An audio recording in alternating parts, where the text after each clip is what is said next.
Ladies and gentlemen, welcome to the most controversial podcast of the world, Shoot and Stiff Wrestling Podcast. I'm your host, Tamilian Vinish.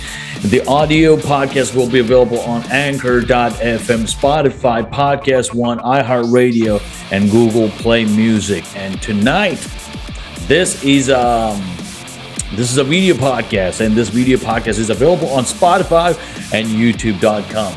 And I'm sure you already seen my guests. Today on this episode, it's me.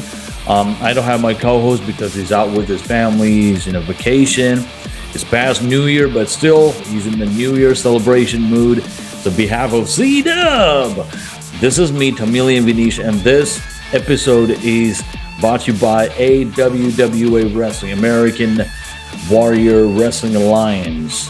They're making their debut show on February 18th on Marietta High School in Marietta, Georgia. And also this episode is brought to you by ProWrestlingTees.com. Go to ProWrestlingTees.com/shootandstiffwrestling.com and also ProWrestlingTees.com/AWWA Wrestling. You'll get t-shirts, bandanas, tank tops, all kind of pro wrestling related accessories. All right, let's do this. Tonight we have someone from Brooklyn, New York. He is the trainer of Gleason's Gym. He is Charles Juan Jeremy Perez. My brother, welcome to the Shoot and Stiff Wrestling Podcast. The corner man. The real you know corner. something? I missed that one. I'm sorry. You're the corner man. Ladies and gentlemen, the corner man is here. El numero uno, the UNO, unarguably number one corner man. Welcome, my brother. Welcome, mi hermano. Welcome, so what's man. going on? Welcome. What's smoking? What's going on in New York? New York, man, going crazy. It's just a little, not really wrestling-wise, not really much, but you got a few people that's slowly trying to bring back the wrestling game.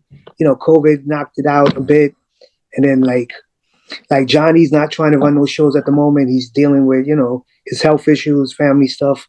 So shows is not on his mind. So I'm just telling people, you got to get your training in and try to do some indies. Now, if you can, I'm telling them, because it's so saturated now in New York because there's not that many feds running. I told them, go out of state, Yeah.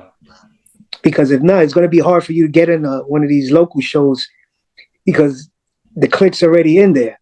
Yeah. Clicks. If we were talking about it earlier, they're in Long Island, New York. They have their own Creative Pro Wrestling. They have their Goonies. Then there's some VCW. So, and it's not like the same, like you mentioned, right before COVID, there's a lot of promotions used to run in New Jersey, New York, Long Island, Staten Island, all these areas. A lot of people closed. There was nothing in there. And all the people they're running, they just they have their own cliques.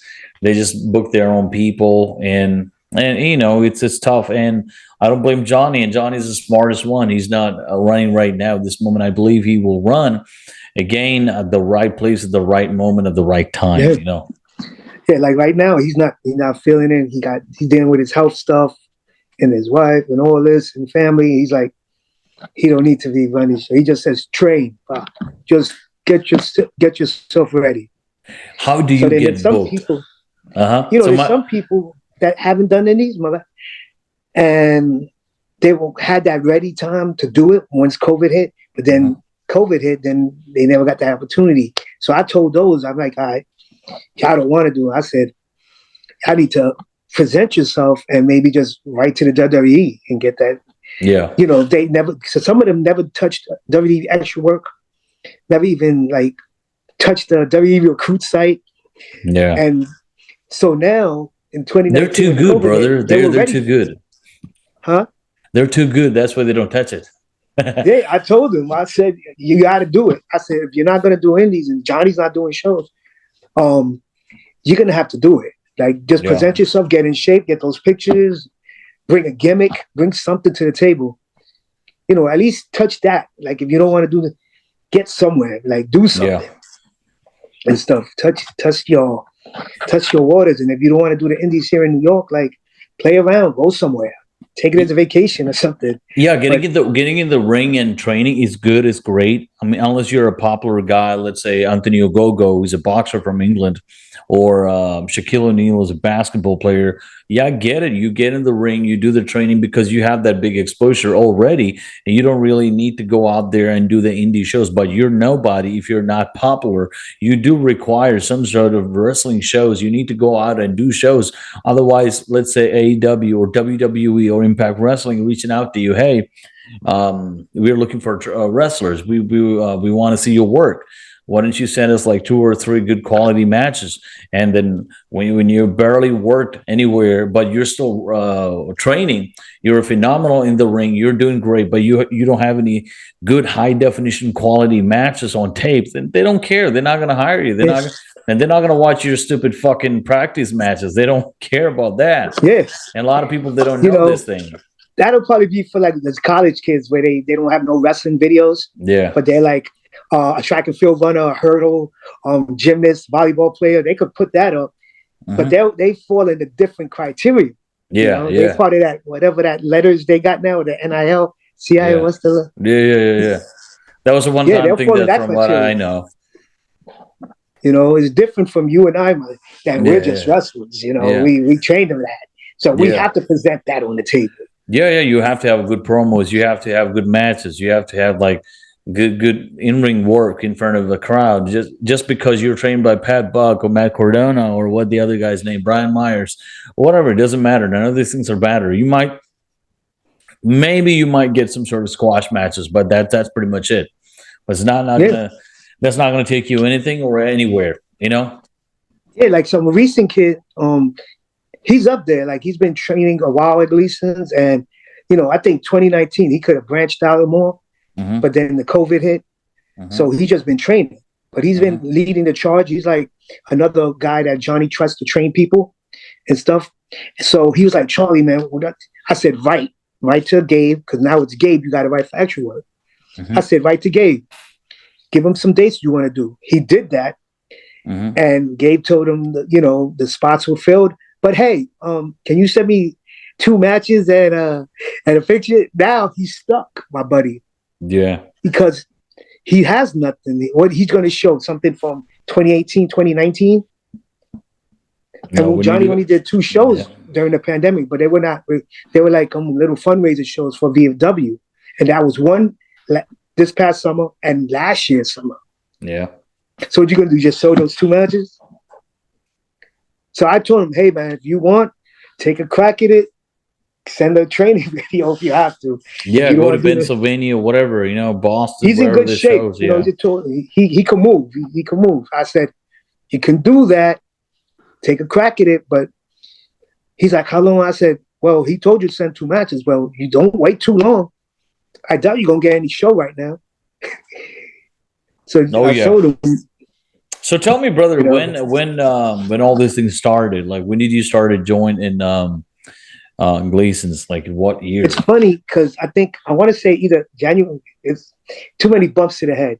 Either January 6th, 7th, 8th, 9th, or 10th of 2000 is when I joined. So basically, this year I just made 23 years of off and on training. Because when Johnny says, you can't say you trained for 23 years, Pa, because 1 year is 365 days. Did you mean that you trained 365 days times 23? It's like, yeah. He's right. You basically just say the year you started and stuff. Because then Johnny gets technical. He's like the Scott Steiner. The Scott Steiner of the whole time. The math. The math. Yeah. Oh, so God. You train these amount of days? No. These amount of hours? So 2000 when I started, but it's a good point that I want to point out, a good story. I went to see him in November 1999. At the time I was working at an ad agency, Hispanic ad agency, and straight out of college, and I'm like, this is not for me. I thought this, I wanted to learn marketing and all that. So Netscape Navigator's around. At the time, I did a search of wrestling. I was like, I'm done. Because it was so cutthroat. with advertising because if an agency loses an account, they start cutting staff. Or if the leader of your department leaves and they hire somebody else, he comes in or she and wants to bring their own team in. It's like football. You know, when the head coach gets fired, a new coach comes in, they usually bring in their own new defensive team coach, defensive coordinator, special teams coordinator, offensive, because they want to bring their own squad in. So it's like a cutthroat business. So I was like, you know something? I don't want this. So I did the search on Netscape Navigator and just did wrestling. And I saw that Gleason's gym had wrestling. I'm like, what? I just knew it as boxing, a little bit of kickboxing, but mostly boxing. And it said Tommy Dreamer, Taz, Devon trained there. Yeah. And Damien Demento. I was like, oh, sweat. Bubba, the Dudleys. I'm like, I guess I went there, checked it out, and I remember Johnny Rods watching TV. I went to Madison Square Garden to see him. Yeah. And stuff. Him wrestled Barry McClellan Sakuna. And that was the same show where Snooker and Andre teamed against the Wild Samoans, Rocky Johnson, Billy Graham. Someone just posted that show on YouTube, and I guess WWE YouTube did something, and they took it out. I was trying to screen record it, the Barry McClellan Sakuna match and Johnny, but I was too late and stuff. But the point I'm getting to is the sacrifice one does to make it for wrestling, to pay for wrestling. When Johnny told me, he sat me down. I still got that business card he gave me with the amount I had to pay and everything. And it's somewhere stashed, but I got it still from memory. It's somewhere stashed. And that was November 1999. He told me how much I had to pay. So I was like, all right, bet. So I was working full-time at the ad agency and part-time as a vendor at Yankee and Shea Stadium. Wow. I still call it Shea. I don't call it Citi Field. It's still, to me, Shea Stadium and stuff. So, you know, I was selling beer, peanuts, hot dogs, walking up and down the stairs, hustling. Boom, boom, boom. So that's the money I'm going to use. Extra cash.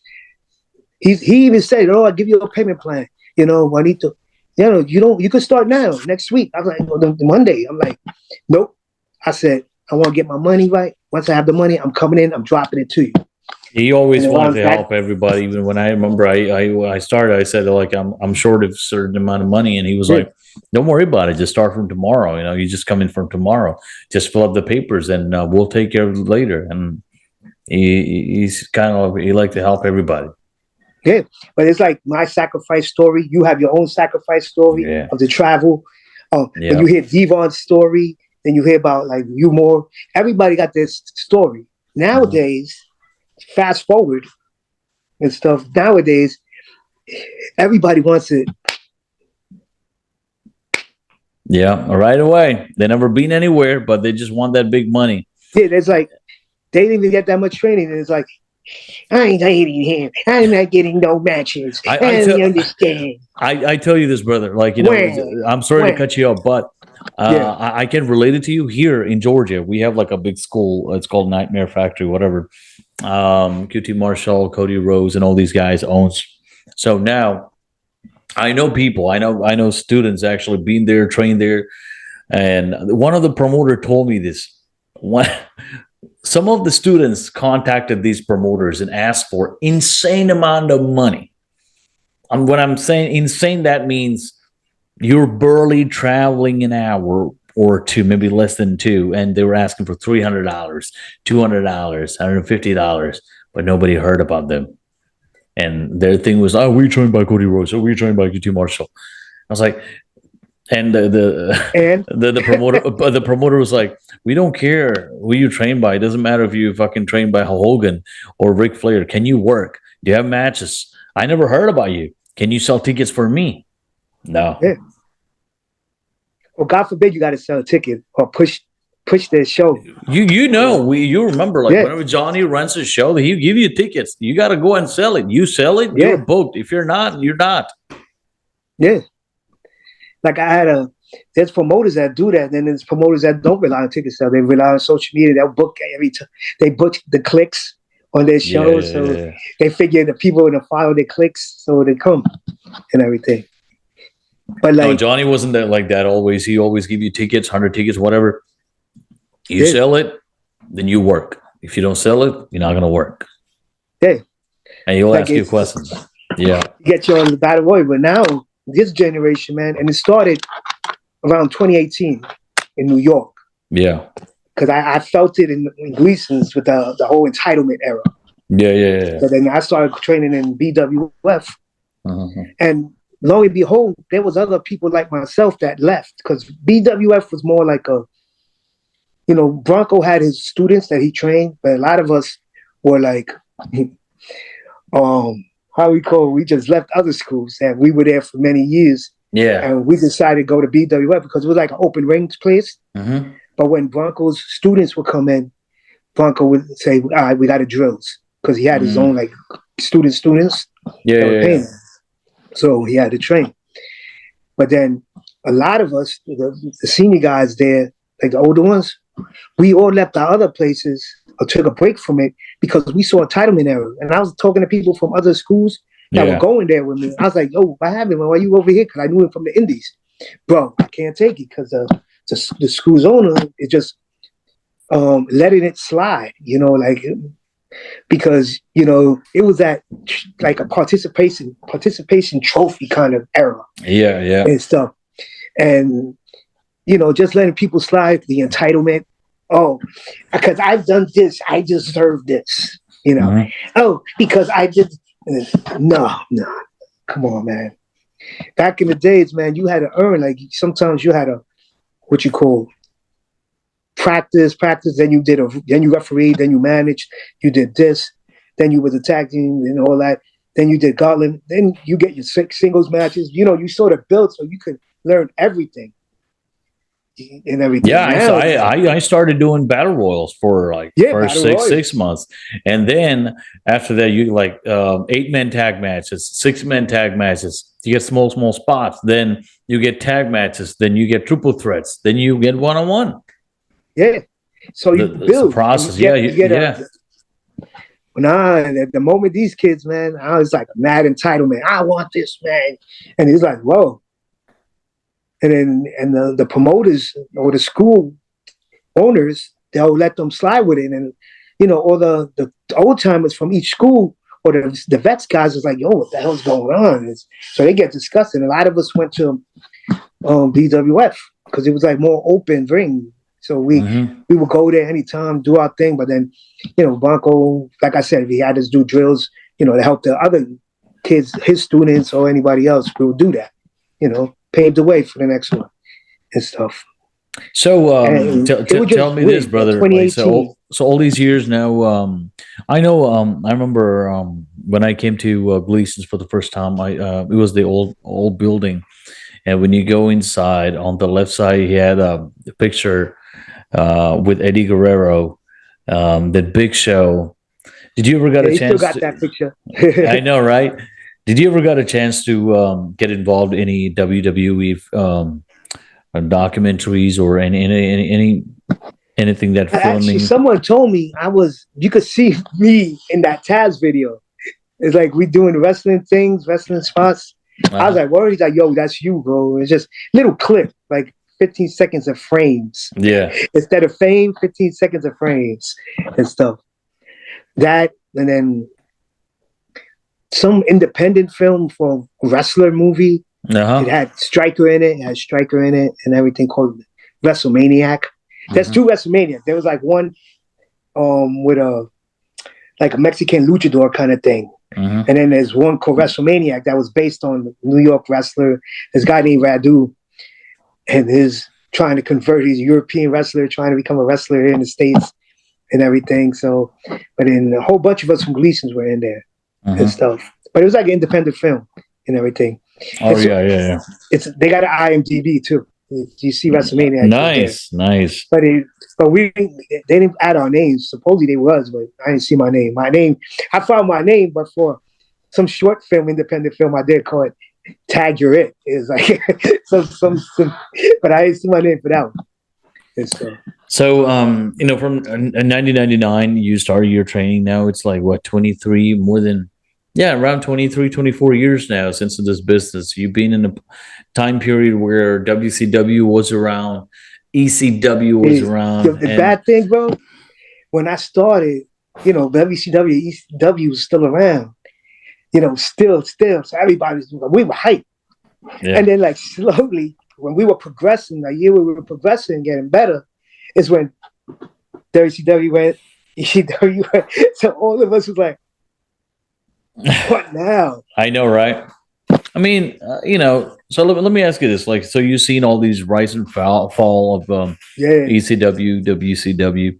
What do you think about now these days as wrestling product? Like Impact Wrestling is another one. They're still hanging in there like a mango of a tree. They can fall anytime, but they're not falling. They're just hanging in there every single year. They don't know if they're going to survive or not. But What I think recently they signed like 170 countries TV deal or something. I don't know how they're getting it, but in here in the United States, they're barely drawing any crowd. You know what it is, though? I think it should just go back. Like, okay, MLW, have your roster. That's it. Impact, have your roster. WWE, have your roster. AEW, have your. Don't share. Like, I hate it when I saw the AEW roster jumping into Impact roster jumping there. And it's like the reason I believe is just because either Tony Khan, the guy who born with the silver spoon in his mouth, is just so mark. He's a big fan of wrestling. He's a big mark, but at the same time, he don't know what to do with certain talent. So maybe that's why, anyway, I'm paying him. So let him go to the Impact Wrestling and do. Anyway, it's like nobody watched Impact Wrestling. I mean, I'm not saying nobody watches. Like I'm sure there's some decent amount of people when they're in the bar or strip club, they just pay attention to Impact Wrestling. And Jim Cornette NWA calls too. it. I would rather NWA be their own separate entity. But where you can watch NWA in YouTube? Apart from that, there's maybe Fight TV, I believe. You're talking about one of the oldest wrestling organizations in the United States of America, and they don't even have a TV deal. So it's just what again, in all these companies that I mentioned, it's like if you're friends with any of these wrestlers or manager, whatever, in a higher position, you'll get opportunities. They don't care if you have a talent or not. Oh, you're friends with this guy? Oh, wait, bring him in. Why do you think Pat Bug was let go by WWE? I mean, there's a lot of rumors out there, and some of the rumors, what I heard was he was bringing his own students from Creative Pro to all over the States. If they're running Monday Night Raw or SmackDown in Los Angeles, he fly his own students from New York. So when you're booking extra talents, you're supposed to book locals. Like, if you're running in Los Angeles, you should bring people like talents from Los Angeles. But I heard like he was doing it, like he was bringing his own people everywhere, and then it kind of like got out of other people's ears, and it's just a lot of dramas and bullcrap. But again, it's everywhere. Like even if you go to Indeed.com and you apply for a job, and when you fill up the application, you will see an option: is this position is recommended by someone? Is it your family or friend is working in our company? The reason they're asking you is because obviously you'll have more chances to get that job because you know someone who's actually working in that place. Even it's just a normal Joe portal. What website is that? That's Indeed.com, like job portals. Even if you're applying for a job, like Monster.com, Indeed.com, it's the same process. In wrestling, I believe it's just more than that. Like like the reference. Like if you have a good reference and the person that calls for you is like some notable person, they say, "Oh, what position you have?" I'm VP of, Univision Radio. It's like, "Oh, you calling for Charles?" Yeah, Charles is a great worker. They're like, "Oh, hey." Yeah, you hope that this guy is going to be good, unless you're George Santos. So tell me, brother. So I want to see a George Santos in the Indies. Oh my God, man, that'd be crazy. So tell me, brother, I wanted to ask you this. So you always travel. You went to Dominican Republic, UK. You did the big kaiju wrestling. So what's next? Kaiju, like that's why like I tell the trainees now. I say try to do a little bit of everything. I wet my feet in a hardcore match. I never did death match. I did a hardcore match. Yeah. I tell people that. I got it on. It's there on YouTube too. Like I did one in Puerto Rico. I'm not gonna do it again. That was a one and only. The one and only match. Johnny was like, no more. Because it was crazy. Table, ladders, and chairs. Oh, yeah. But then what you call, I do. I call what I call the indie matches. Just no say. Oh, great, high spot, high spot. If I have to do that, I do technical. I could do the old school and stuff. But when I saw a Kaiju Big Battle, I was like, what the hell is this stuff? I was like, oh, I gotta try this. Being in a mascot outfit, portraying sci-fi monsters and everything. I was like, yo, this sounds like fun. It is, it's just right? Something different else to do.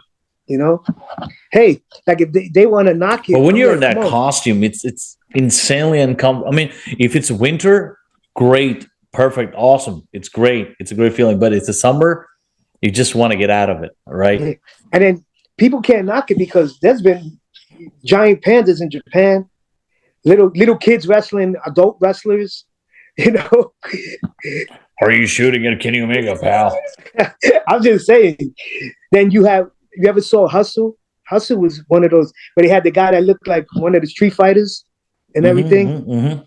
Or even in WWE when you had them bringing the bunny or something. I think. Yeah. The guy with the Bray Wyatt. Yeah. Wrestling's always crazy. Oh yeah, definitely. So you can't. If you go to Mexico, the weird outfits there. They got that mini Chewbacca wrestler. I call him. He just like mad small, and he look like Chewbacca. Yeah. So you got people, and then MLW got the mini guy. I see, man. I'll be honest with you, brother. I don't watch MLW. I never been a fan of the product. I mean, they're okay, but I never watched it. I guess I know. I used to watch it Saturdays when I used to go down to Gleason's, and then we would go eat to the diner, and it would be on the diner TV because it was on that. I think that Fire channel. It's on one of those channels. I forgot what it was. Was it Destination America or something? Probably, but it was one of those channels that the diner had, so we would watch it. That's the only time I would catch up. So, from 1999, again, going through all that, what do you think about now these days of product again when it comes to? Let me ask you, straightforward. What do you think about AEW, All Elite Wrestling, and why you think that you never got an opportunity to participate or do anything with AEW? I don't know, man. I don't know. Like I vote and stuff. And I know plenty of people that have potential that I know that wrote. They have potential. And people not even from Gleason. So it wasn't just my Gleason's crew, the Johnny Watts people. I knew people in the other indies are like, yo, Charlie, man, I wrote to this person. It's like, and then they see who's on.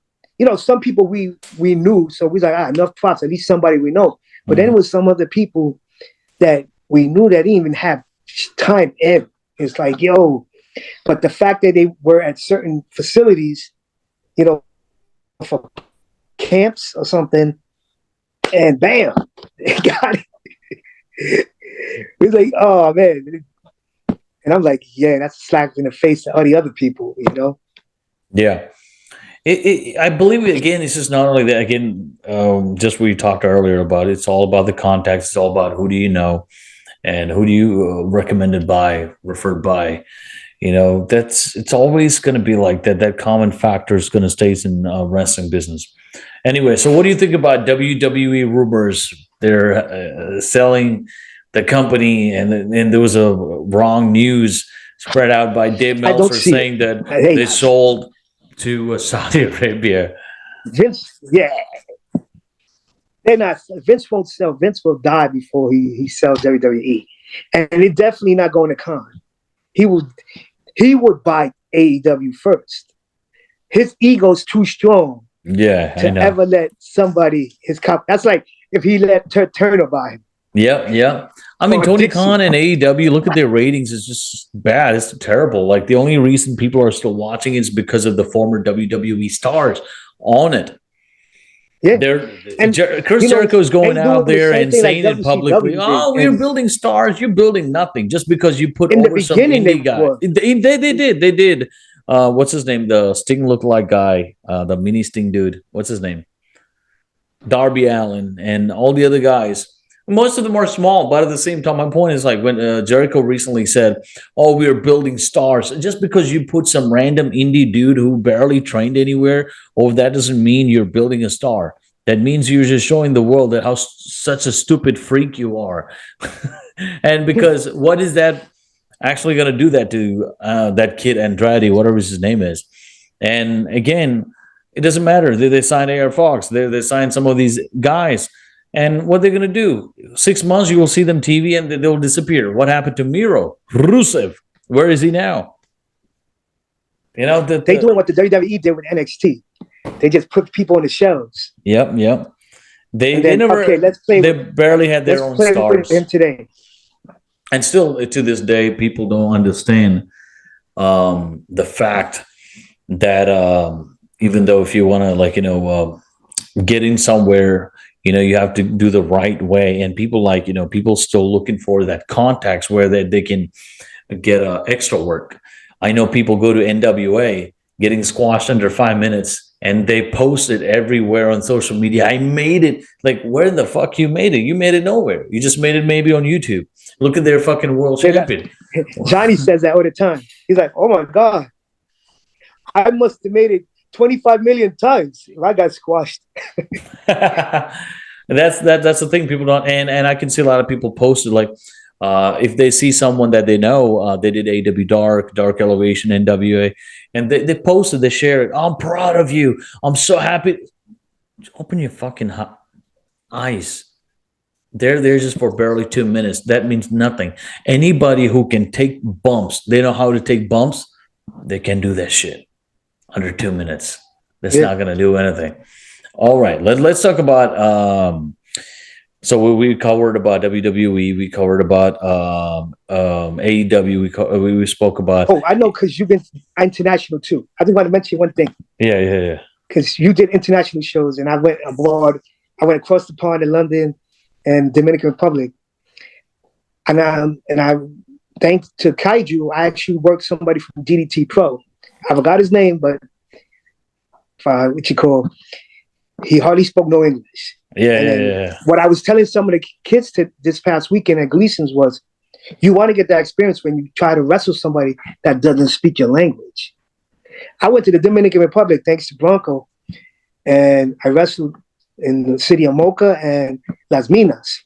And what I know is Spanish for clothesline, like línea. Yeah. They was looking at me like línea, because línea to me was a clothesline. Yeah.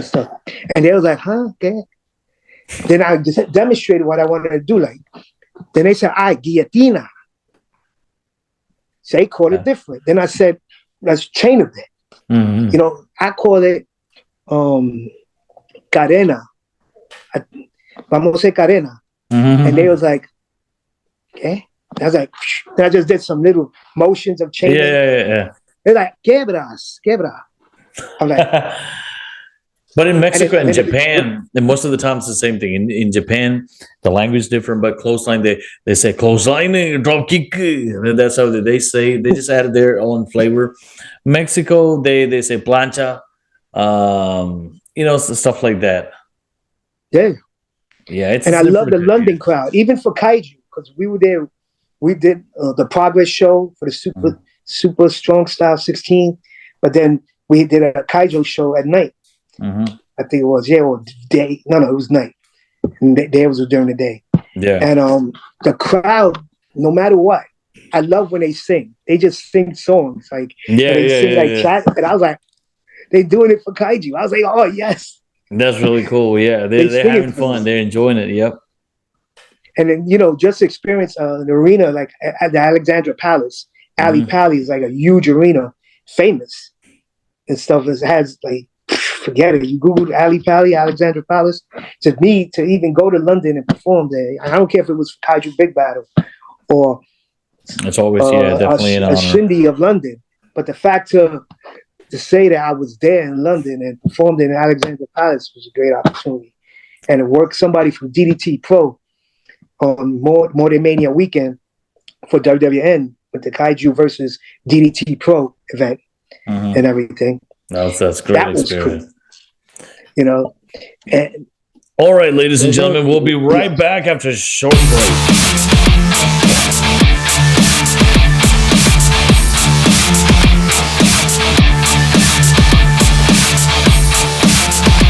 Welcome back, ladies and gentlemen, to Shoot and Stiff Wrestling Podcast, episode 18. I'm with Corner Man, and this episode is brought to you by AWWA, American Warrior Wrestling Alliance.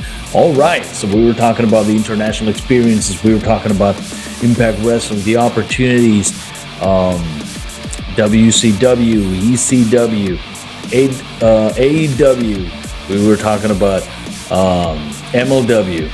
So, brother, yeah. So you were sharing your international experience in different countries, different way. They call moves in a different way. And at the end of the day, what I've seen in Japan, they call most of the stuff in the ring.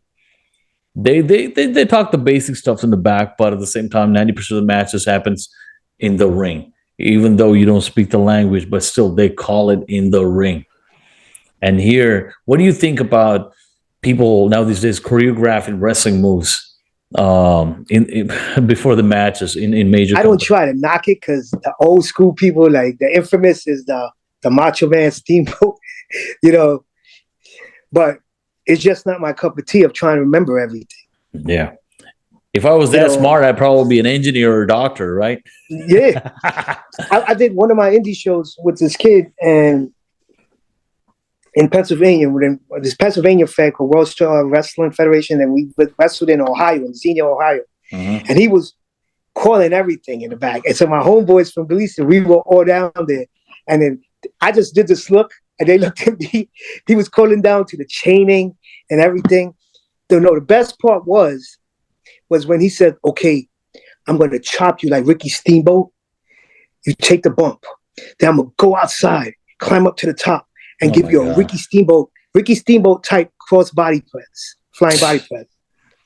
So I had my two friends outside. We were we called the New York Connection. We outside like a gangsters, like a crew, like evil dudes. Mm-hmm. So he chops me, I take the bump. So next thing you know, I'm getting up, turning around. So when I turn around, I catch him. I'm timing it. Mm-hmm. I turn around, I look down, he's already on the floor. Oh my God. So I look at my boy, and I'm like, then I look at my other homeboy, like, and they like this, like, so then I go to the crowd like this, like old school, mm-hmm. Like my mental telepathy knocked the kid off the ropes. But when they showed me the video and he came to the back, he apologized. He said, yo, man, I'm sorry, man. I'm messed up, man. I fell off the ropes, man. I was like, oh, man. In my head, I said, yeah, that's not Ricky Steamboat's flying cross body. That's what happened. You want to do all this talking to them men. There's certain things you don't talk. Like I try to tell these kids at Gleason's now, okay, it's basic stuff. You shouldn't even call it. Keep that off your head. Yeah. Just learn how to react to it. Spots with a ref. Yeah, just learn how to react to it. It's just like you don't call the fucking whole chain wrestling in the back. And I remember I was working for a promotion called XVW, Extreme Valley Wrestling. I forgot his name. God, I really forgot his name. So it's kind of like 8-minute match. The booker asked me like, hey, Vinicius going over strong 8 minutes. And I was like, okay, man, okay, let's do this. If you have any move that you want to do it, let's just put it out there. And if anything new that I haven't seen it on TV, just let me know. Just walk me through it, And he was like, how about this? I give you a springboard, fucking insecurity. Then after that, I give you a stunner, then grab you, give you a rock bottom. Then I climb it. I give you a 450. You powder 1-2, boom. And you throw me out and you spear me on the floor. And then you throw me back and you pin me 1, 2, 3. And I was like, no. All that. The booker said, I'm going over strong, right? Then why would I give you all these stuff? And also, like, he sounds like, he want to do plenty of things under 8 minutes. I was like, no, it's just like when a booker tells you this is what you're going to do, you should respect it. And you should don't try to change it. And not only that, when a promoter asks you for a promo, try to give a fucking professional promo as possible because you never know. Maybe William Regal someday going through Facebook or fucking YouTube, he ended up seeing this promo. Oh, he'll be like, man, that's a promo. Who is this guy? And who is this girl? I need to know. Then, all right, you are on their radar. But if you cut a fucking selfie toilet promos, no one gives a fuck. If that's how you promote for a wrestling show, if that's how you promote yourself, then that tells the world how bad of a promoter, self-promoter, a worker you are. Yeah. You gotta have something presentable. Yeah. You gotta present yourself and everything. Yeah. So But there's people like that. They got those egos and everything. It was for a kaiju show, but we were going to Canada, and this kid, he was like all ego throughout the whole trip. Guys, you better make sure your passports are good, everything, this, that, and the third. So we were driving, and we get to the border. You know who had an issue with his passport? He did. Oh my God. They wasn't going to allow him in Canada because he had a prior arrest, something. I'm not sure if it was for marijuana or something. If you have an arrest there or something like that, you can't come to Canada. Yeah. Something like that. So here he is talking all this jibber jabber. Those crazy. And he's the one that had the issue. We went when we stopped and we went inside and we did that thing. Oh, why you here? Oh, we just coming to do a show, blah, blah, blah. We in and out. This, that, and the third. Okay. And everything. When they looked at his information, his passport, that shit ran up. That pass came up. And then one of the other promoters of the Fed was like, sir, we need him. He's like one of the vital. Is there any way? They were like, okay, he could come, but don't ever come back to Canada. They said, you're going to be held accountable for this gentleman. Oh, yeah. No wonder why Jim Cornette is banned in Canada for life. That's what I heard. Jim Cornette you never know. I think it's like any kind of arrest or something. It could be petty. I think I didn't know until that day. Yeah, I mean, you heard about what's his name, Michael Eugene or something, a wrestler, a Canadian wrestler, got arrested in Japan for stealing protein powder, and they sent him jail for 5 years or something. I was like, why would you do some stupid shit like that? When you go to another country, when you go to Asia, when you go to a different culture, you respect the culture. It's a fucking protein powder. Come back home and steal it. Just steal a whole fucking container. You a star. Then it makes me question, what are you doing with your money, or how much you're getting paid that you can't afford protein powder? I mean, I don't really believe he kind of like intentionally did it. He probably, maybe he had a bet with somebody. Maybe he was high. Maybe he was drunk. I don't know. Whatever it is, he did it. So again, my thing is like, why would you no matter what? Stealing no matter what. Yeah. Why would you go somewhere else and disrespect their culture and do some stupid shit like that? I'll be like, you want me to do something? Let's do something legal but funny, but that's against law. Yeah. I get arrested, then what? Let's talk about or get caned. Let's talk about modern day wrestling. What do you think about what's your takes on modern day wrestling? I know Kurt Angle recently said something on his podcast. He said the art of wrestling is not there anymore. It's more kind of like a choreographed high flying stunts. It's just a matter of time. You will see a lot of people getting injured, and their life in the ring will get cut short because of the athleticism and the moves that is involved. So, do you agree with it? What do you say? I agree partially, because if you think about it, remember what he was doing with Shane McMahon? He did some crazy moves with Shane. Well, belly to belly suplex was from the top rope and even the outside right behind the entrance. Yeah, but what he's talking about, the crazy stuns, Jack Evans. That's too much. That's too much. Yeah. I'm just I'm just throwing some names out there, the Jack Evans or Darby Allin's. AEW, let's just say that way. Just they do all these crazy stuffs to get that holy shit moment from the fans. But what do you think is going to happen? So we're not going to get that old school style wrestling back? Their wrestling lifespan's going to get shorter. Why do you think Ric Flair could do another match? Ricky Steamboat, all of them. I know, right? They probably took a few crazy bumps in their lifetime, but they knew better. No storylines. There's no emotions.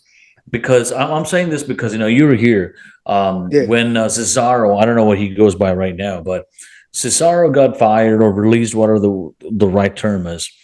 People were saying, oh, finally, he's going to get that big push. He's going to get that. This is what people don't understand. WWE is a world wrestling The E word, entertainment. Entertainment. You need to learn how to adapt. Just because you're Mike Tyson in the ring, that doesn't mean you can talk like The Rock. So you need to learn how to express. You need to learn how to show and adjust with the changes. How in the world do you think Mick Foley survived 20 plus years in WWE in general in the world of wrestling? It's because he wasn't a big, talented, technical wrestler. He knew how to adapt. He knew how to adjust with the changes. He's the same guy who appeared on the Royal Rumble in 3 different appearances. Mankind, Dude Love, Cactus Jack. Yep. So again, it's just so. What do you think? It's just that old school style is not going to come back. These wrestlers have to still rely on it. I don't What think is lack now these days? There's that I don't connection think with the it crowd is is not there. because they're always going to want to get like the great superhero for the kids. You got the flippity flop guys, like they call it on the Twitter, that they go, they call Anime, yeah, the flippity flop people, and then you got the strong guys. But then what you call,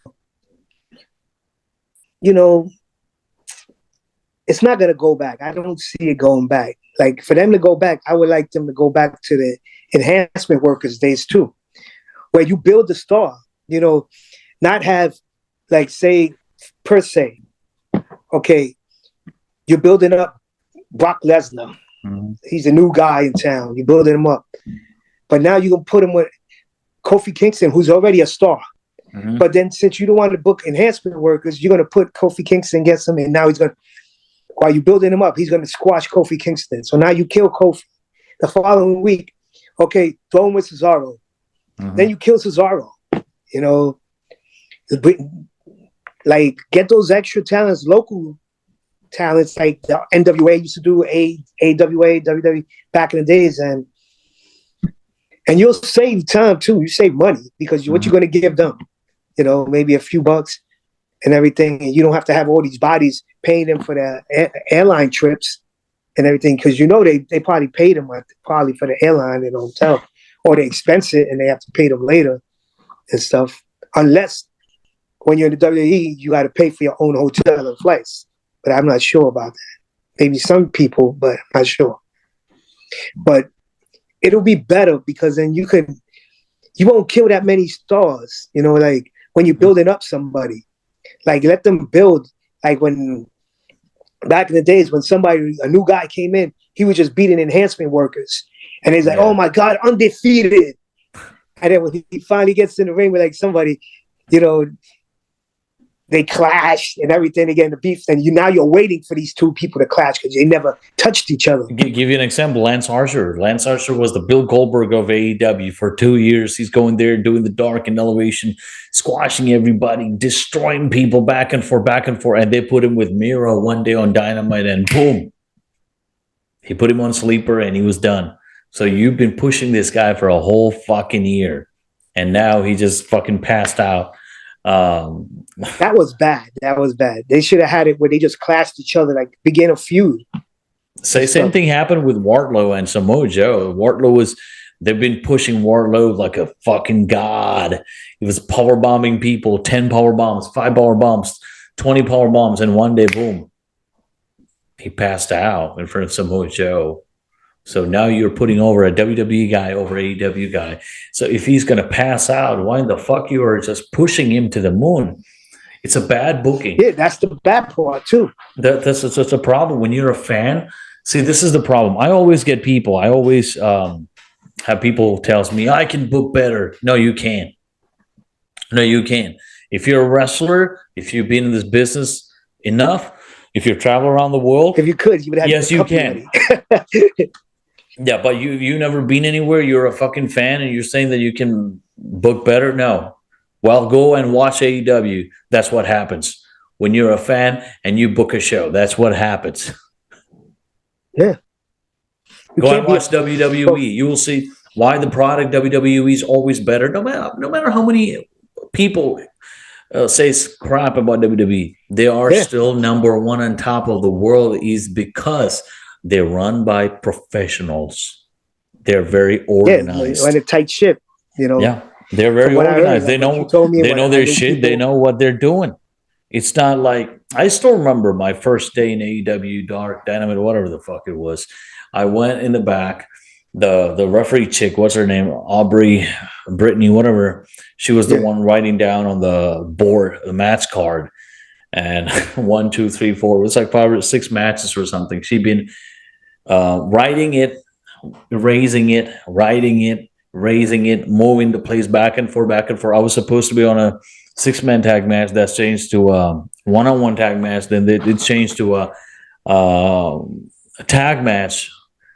It was crazy. It was chaos. It's just like you throw money to a lot of people, and they don't know what to do, and technically he's not even using the knowledge of Arn Anderson, Dean Malenko, Jerry Ling. No, yeah, I heard that too. Like you have all these great you minds have all back these there. great minds, but they're there just to be there. That's all. That's what happens. Like, and anytime anyone tells me, "Oh, I can run better than Tony Khan," just go and fucking watch AEW because that is a fucking fan who runs a big show on a national television base. And look at this. But anyway, like I'm not here to like degrade AEW. It's just the same way as Impact Wrestling. Look at Scott D'Amore; he runs it. So people says, "Oh, he's a Canadian pro wrestler." Like, not really. If you go back and watch 2002, 2003 NWA TNA, he came to the company as a manager. What did he accomplish or achieve in this business apart from being the president of Impact Wrestling? He was just a tail, not even a right hand man. He was a tail of Jeff Jarrett for a long time. That's all it Hmm. was. And from what I know, what I've heard, there was a lot of backstabbings and politics involved. And he's where he's right now. It's all a game. It's all like backstage. I mean, When and they were in Canada, I loved it because I was thinking about that being a Canadian territory and everything. And then you had New Japan for Japan and stuff. And then, you go to Puerto Rico, you have the Puerto Rico Feds, you got Mexico, you got the Mexico Feds, London, the UK, like if they could, I was like, man, why couldn't they just stay in Canada and just grow in Canada and be like the great Canadian Fed I and know, everything? right? Yeah, America have enough wrestling promotions here. America have Yeah, WWE, AEW, MLW. That's fine. That's enough. Yeah, Canada definitely need a wrestling promotion. I think back in the days it that was would have been great for all the Canadian indie guys out there too. So oh, make it sweat, we got to grow. even back in the days. Guys used to go to Stampede Wrestling so that Yeah. they could get it. But anyway, we covered a lot of things here and there. So let's talk about the man who is still trending on Twitter and on social media, Phil Brooks. What do you think about him? Man, what can I say?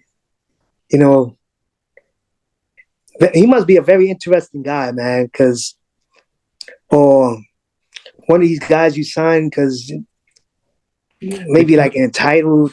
Even though when he first started, I heard, it was a great work. He got in his work, but the moment, celebrity status hit him, I'm hearing different stories now. Like once he got that celebrity status, he was a totally different person than what he was. Like he may still have some of his tendencies that they still say he had, that he's always been like that and everything, but it just shipped into higher gear and everything.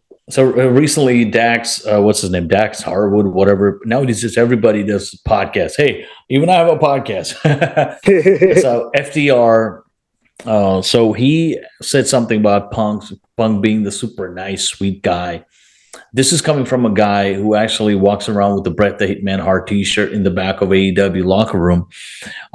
He's the same. It's the same people walk around, call themselves FTR. I believe it stands for fuck the revival, right? Fuck the revival. Something like that. I don't know. I don't even know the full form of FTR.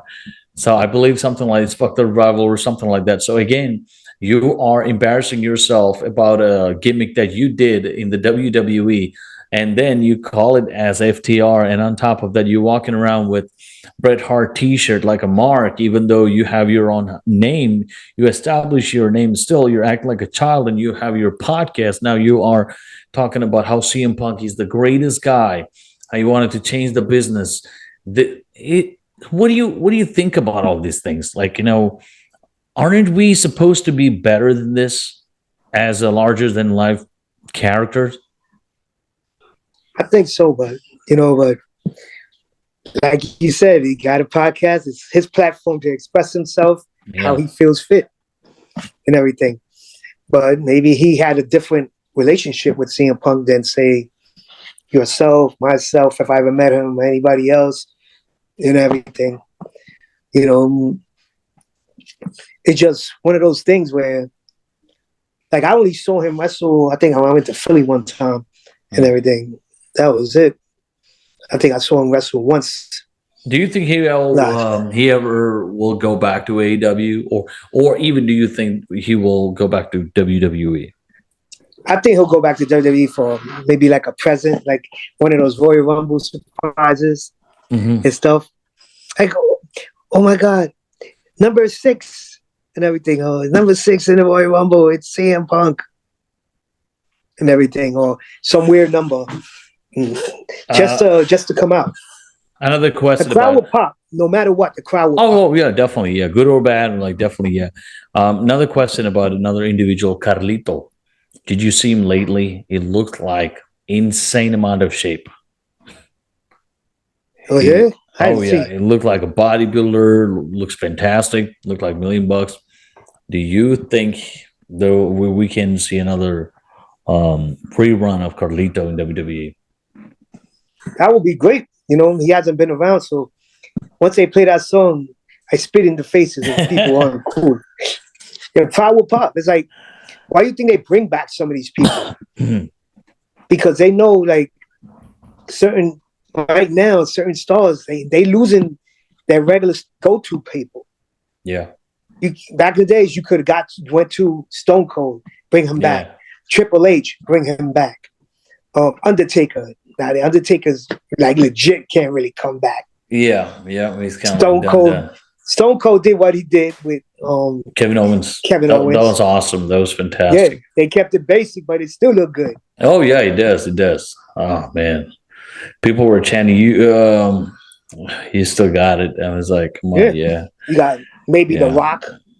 Yeah. So I think The Rock probably going to come back and do one thing with the Roman Reigns, but at the same time, even if he's going to come back, he's not going to win the title. He's probably going to put him over because, again, he's a full-time movie star. He have a lot of commitments. He have XFL. He don't need the wrestling no more. Yeah, that probably he will come back and just put him over for just say like, okay, he's the real chief of the table, whatever it was.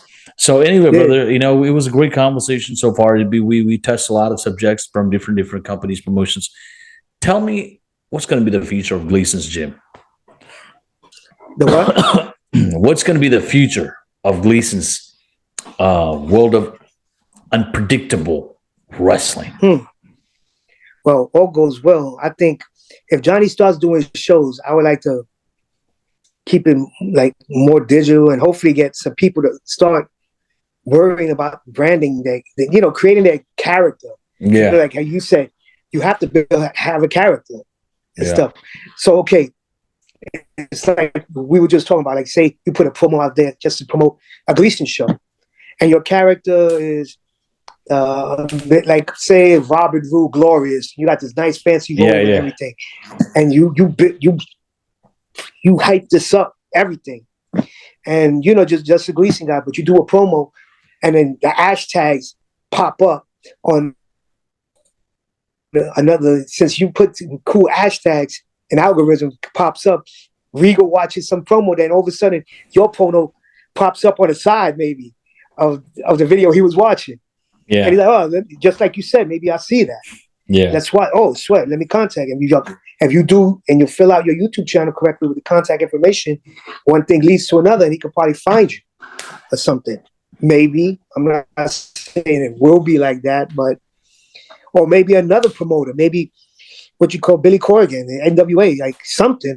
Jesus Christ. Something to be the next step. Yeah. Anybody, maybe New Japan. Maybe they look at for a new American, or say Johnny had a cowboy like this kid named Huncho and stuff, and he sees that they want a new cowboy for Japan because Japan always loved the Cowboys. Oh yeah, because they fell in love with Stan Hansen, so they always looking for the next Stan Hansen. Yeah, they're always looking for it. Yep. That's or the next Bruiser Brody. Like they had this dude in NXT UK. He reminded me of so much of Bruiser Brody and stuff. He's like all crazy. Huss. He looked like Bruiser Brody. Brother. And also, like, what's gonna be your future plans? Like, where you see yourself in 5 years? I asked you this question 5 years ago. I don't know. That's funny because I know my time coming up. One of my boys was like, "Well, we should start a Fed and stuff." That I always said, maybe because I'm in the whole media advertising world. Like if I ever stop wrestling, I think I'll go to Stanford, get a WWE office job, just to say I'm still in wrestling and stuff. But like in marketing or advertising, because that's my experience. And shit. But that, or just still what I'm doing, but do a Fed. But then I would be like, me and my friends used to say, one of these old timers would say, if we started a Fed and some of these indie guys would come up to us, unless it's our friends or people that we know, and we could build around them. But like if say it's some indie guy that's hitting they want to be on every show, getting triple booked on the same day just to say they're an indie star and stuff, getting on 5 shows on one Saturday or anything. But I would tell them, like, if they say, "Hey, could I wrestle in your show?" "Oh, yeah, how much you rate?" "How much you rate?" "Oh, I want 300. "Oh, work? Can you bring me 300 ticket sales? 300 guys in ticket sales?" "Huh? Yeah, if you can bring me 300 ticket sales, asses and seats, of course you can get that money." Yeah. And stuff. But if you can't, well, I'm going to bring you. You ready incurring me a cost for $300. Why? Because you booked every weekend, every Saturday. You booked every Friday to Sunday at the bingo halls, or at the Mecca, they call it now, Richfield Park, where there's like 25 feds in there running shows and everything. Because you're always So if I told people I was to be a promoter, I just try to build, and that's the mistake AEW did. Impact started like that, where they built with the people that didn't make it big in TV, local indie guys that were just trying to make it and everything, who never got that opportunity. And then all of a sudden, they always pull off the WCW mistakes of taking too many. I understand you want to take a few, but don't take every Tom, Dick, and Harry that gets let go. They take everybody. Then they do that. They put them on the shelf like the toy collector, and don't play with them until they feel it's time to play with them. And they barely were going to be on the TV for 6 months or 4 months, and then they're gone. Yeah, and you're paying them. And also, you have guys like, what's his name, Satnam Singh in there. I never seen him wrestle. And he probably got a salary. He's probably not per appearance? I have no idea, brother. All I know that he was with me in Orlando when we did the WWE tryout, and again, like, we all had an opportunity to get in the ring and work. And I think he got 2 opportunities in the WWE. I think five years ago they gave him 1 opportunity, and this time they asked him to wrestle, and he said he didn't know how to wrestle. So you done 1 tryout, and you had a couple of years to go to a wrestling school and get fucking trained. You didn't do that, and then you went back for a second tryout. When they asked you to wrestle, you embarrassed yourself. And now he's doing this whole appearances again. Like I said, I don't know. He gave him 2. And people dying for 1. I know, right? Like, there's a million people around the world, and you get 1 opportunity. If you're lucky, awesome. This guy got 2, then got signed. And I believe he hired a manager. I went to DR. Huh? I went to DR. I saw these two kids stood out for me. They came JC Boca and Adrian. These 2 kids, man, these dudes could work. And the sad part, they in the DR. And I said, damn, y'all could get in the States somehow and just rush to get to some WWE trial. Y'all would be great. Dominican kids, legit hometown dudes, and they could work. I give them props. It's See, tough. that's a problem And with this business. When the people who can work, they don't get opportunity. The people who knows people who have connections, they get opportunity. That's the world of pro wrestling that we live in right now. All right, my brother. Thank you so much for taking your time, my brother. And it's been awesome, thank you. amazing catching up with you after a long, long time. Like We did always, it. man. Always a pleasure. Yeah, always, always. And we all always like, love, respect each other. We are the Gleason boys, and we always have that in our heart. And The Gleason boys. I It's know, like, right? like a gang. We are the Gleason boys, yo. The Gleason boys. All right, my brother. You take care. Brooklyn. And this video podcast will be available on YouTube platform and also Spotify. But also audio platforms. Audio will be available on audio platforms such as Spotify, iHeartRadio, Anchor.fm, Google Music, and Podcast One. So, thank you so much, my brother. You stay safe, and I hope I'll see you soon. All right? Thank you. Be safe. Take care, brother. Be Later. safe.